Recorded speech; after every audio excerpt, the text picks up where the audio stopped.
The fire had barely caught when the village began to stir. A thin line of smoke rose into the cold morning air, drifting above a cluster of roundhouses nestled at the edge of a dense forest. This was life in Iron Age Britain, long before cities, before written records, before history had a voice. Yet here, in the rhythm of daily survival, a story quietly unfolded. A young boy named Bren woke to the crackle of embers and the smell of damp earth. His home, a circular hut of timber, wattle, and daub, held the warmth of last night's fire at its center. Like every home in the village, it was built around this hearth, the heart of family life. His mother was already awake, grinding barley into coarse flour using a heavy stone quern. The steady, repetitive motion was a sound Bren had known his entire life. Outside, the village came alive. Chickens scratched the ground, and a few lean cattle were driven slowly toward a grazing field. Bren's father, a farmer and part-time metal worker, checked simple iron tools, his most valued possessions. Iron had changed everything. It made stronger plows, sharper blades, and better weapons. But it was not easy to produce. The blacksmith's work was hot, dangerous, and respected. Fire and skill turned raw earth into something powerful. Breakfast was simple: flatbread, perhaps a bit of cheese, and if they were fortunate, some leftover meat from a recent hunt. Food was never guaranteed. Every season brought its own challenges. In summer, there was planting and tending crops. In autumn, the race to harvest before the rains.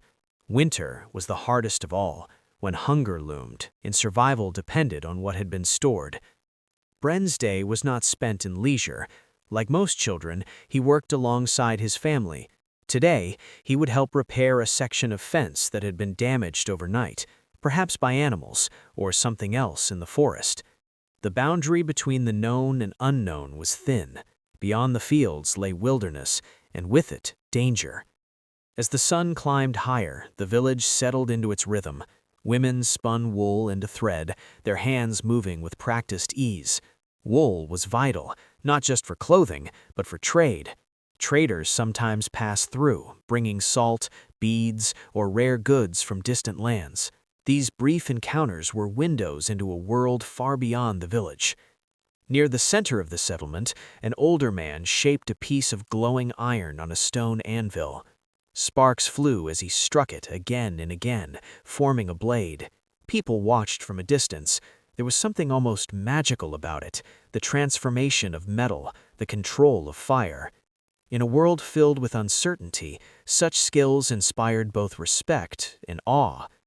But life was not only work. There were moments of rest, too. In the afternoon, Bren and other children gathered near the edge of the woods. They played simple games, mimicking the adults, pretending to hunt, to fight, to farm. Even in play, they were learning the skills they would need to survive. As evening approached, the village changed once more. People returned from the fields, animals were secured, and fires were lit again. The smell of cooking filled the air, stews simmering slowly, made from whatever ingredients were available. The community gathered, sharing food, stories, and news. Stories were more than entertainment. They were memory, belief, and identity. Tales of ancestors, of spirits in the forest, of unseen forces that shaped their lives. Without written words, these stories carried knowledge across generations. Bren listened closely, his imagination filled with images of heroes and dangers. Night fell quickly. Darkness in the Iron Age was deep and complete, broken only by firelight and the stars above. Inside the roundhouse, the family settled close together. The fire dimmed, but its warmth remained. For Bren, this was the world. Simple, harsh, and deeply connected to the land. Every day was shaped by nature, by community, and by the constant need to survive. There were no luxuries, no certainty of tomorrow. Yet there was also resilience, skill, and a quiet understanding of life's rhythms. In the silence of the night, as the wind moved through the trees, the village rested, ready to rise again with the dawn and begin another day in the Iron Age. If you enjoyed this story and want more intense thrillers and suspenseful adventures, don't forget to hit that subscribe button, give this video a like, and share it with friends who love a good mystery. Your support helps me bring you more stories just like this one.